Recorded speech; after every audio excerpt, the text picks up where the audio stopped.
ہم لوگ مدینہ المنورہ داخل ہو رہے تھے، داخل میں سامنے سے مینار دکھ رہے تھے، تو وہاں چیکنگ ہو رہی تھی.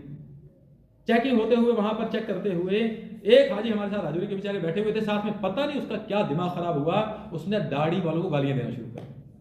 یہ میرے سامنے، ہماری گاڑی میں مجھے آگ اندر، اب ہم درود پڑھ رہے ہیں، نعتیں پڑھ رہے ہیں، اور یہ داڑھی والوں کو گالی دے رہا ہے. میں نے پاس جا کے کہا، میں نے کہا خدا کا واسطہ یہ مدینہ ہے، داڑھی میرے نبی کی سنت ہے، میں غلط ہو سکتا ہوں لیکن داڑھی کو گالی میں کہا نہیں، داڑھی والے سارے چپ. ایسے اس نے الفاظ کہنا شروع. مجھے رونا بھی بہت آئے. میں نے کہا یا اللہ یہ پتہ نہیں بیچارہ یہ محروم نہ ہو جائے کہیں. اور میں اسی پہ ڈر رہا تھا، اس کا بیٹا ساتھ، بیوی ساتھ، اس کے بیٹے بیوی نے بھی سمجھایا پھر باقی بیٹا مجھ سے معاف، میں نے مجھ سے نہیں معافی مانگ، یہاں اللہ اور اللہ کے رسول سے معافی مانگو، یہ حضور کا شہر. یہاں کی بے ادبی بھائی اللہ کے ہاں بڑی خطرناک ہے. بس اللہ سے مانگو کہ یہ قبول ہو جائے. اللہ کی شان.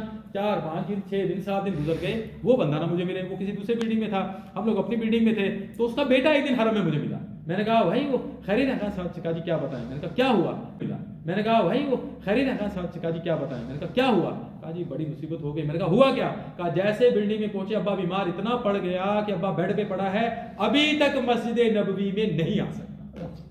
مجھے اتنی عبرت ہوئی، اتنا ڈر لگا. میں نے کہا یا اللہ، حضور کی سنت کو حضور کی گالیاں دے، پھر حضور کے سامنے کیسے کھڑا ہوگا. حالانکہ خود داڑھی تھی اس کی، خود داڑھی تھی، افسر ریٹائر ہوا تھا. اس لیے بھائی ہماری افسریاں یہاں رہ جائیں، ہمارے بڑے پن یہاں رہیں، وہاں سب برابر ہے وہاں. بلکہ یوں سمجھیں، میں تو اختر حاجی سے کہتا ہوں، یوں سمجھو کہ یہ تو اللہ کے فضل سے میں آ گیا، یہ سارے مقبول ہیں. کیا کہے اپنے آپ کو کیا سمجھے کہ اللہ میرے پاس تو کوئی عمل ہی نہیں تھا جو تیرے سامنے میں تیرے گھر میں آتا، تیرے نبی کے در پہ آتا، یہ تو نے اپنے فضل سے بلایا ہے. یہ جتنے آئے ہوئے ہیں اللہ یہ تو تیرے مقبول بندے ہیں.